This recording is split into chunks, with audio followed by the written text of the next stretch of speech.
தமிழ்நாட்டை சார்ந்த ஐஐடி பேராசிரியர் உதயகுமார் வடிவமைத்த சின்னம்தான் நம்முடைய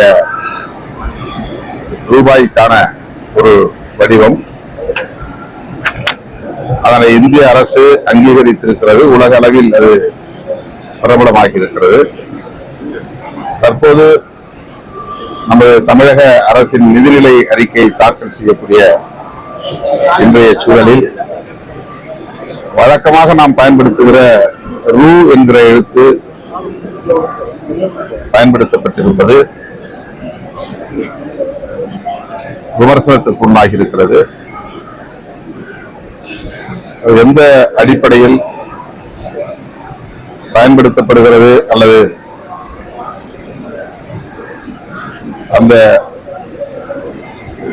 இந்திய அரசால் அங்கீகரிக்கப்பட்ட வடிவத்திற்கு எதிராக பயன்படுத்தப்படுகிறதா என்ற சந்தேகத்தை எழுப்பியிருக்கிறதே தவிர இன்னும் அதிகாரப்பூர்வமாக யாரும் அப்படி சொன்னதாக தெரியவில்லை. இது ஏற்கனவே நாம் பயன்படுத்தி வருகிற ஒன்றுதான். ரூ என்பது ரூபாய் என்பதன் சுருக்கம். பொதுவாக ரகரத்தில் தமிழ் எழுத்து தொடங்காது. அதனால் தமிழ்படுத்துகிற போது முன்னால் உகரம் ஊ போட்டு ரூ போடுவது வழக்கம். அவ்வாறும் இது பயன்படுத்தப்படவில்லை. வெறுமனே பழைய நடைமுறையை அப்படியே பின்பற்றி இருக்கிறார்கள். இது குறித்து தமிழக அரசு தான் விளக்கம் அளிக்க வேண்டும். ராமதாஸ்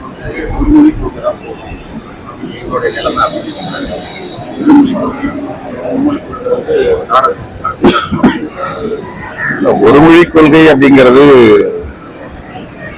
நல்ல முயற்சி, மகிழ்ச்சிக்குரிய ஒரு வாதம் தான். ஆனால் உலகளாவிய அளவில் பிற இனங்களோடு நாம் இணைந்து இயங்குவதற்கு ஒரு பொது மொழி தேவைப்படுகிறது. இந்தியர்களோடு மட்டுமல்ல, உலகளாவிய அளவில்.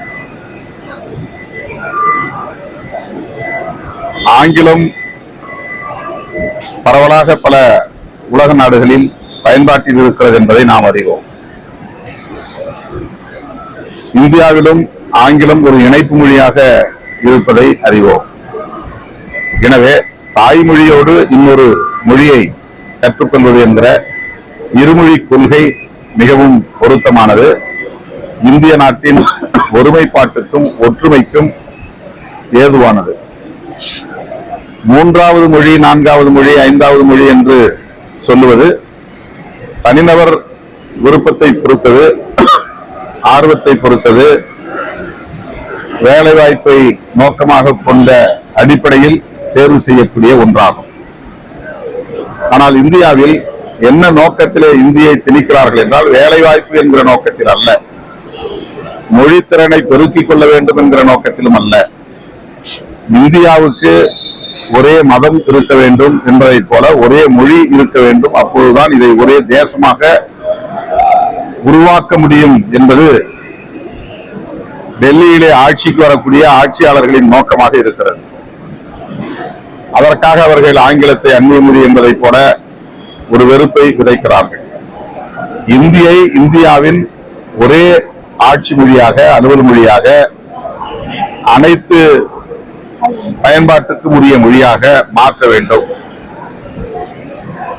இந்தியாவின் ஒரே மதம் இந்து மதமாகவும் ஒரே மொழி இந்தி மொழியாகவும் மாறும்போதுதான் நாம் ஒரே இந்திய உணர்வுள்ளவர்களாக, இந்தியர்களாக மாற முடியும் என்ற கணக்கில் அவர்கள் இதை செய்கிறார்கள்.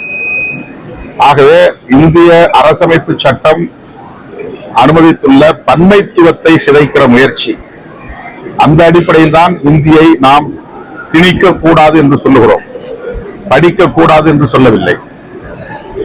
இந்தியை விரும்பி படிக்கிறவர்கள் படித்துக் கொண்டுதான் இருக்கிறார்கள். இந்தியை படித்தால் வேலை வாய்ப்பு உறுதிப்படும் என்றால் இந்தியை படிப்பதை யாராலும் தடுக்க முடியாது. பிளே ஸ்டோர் மற்றும் ஆப் ஸ்டோரில் இருந்து பாலிமர் செயலியை QR கோட் மூலம் பதிவிறக்கம் செய்யுங்கள். செய்திகளை உடனுக்குடன் பெறுங்கள்.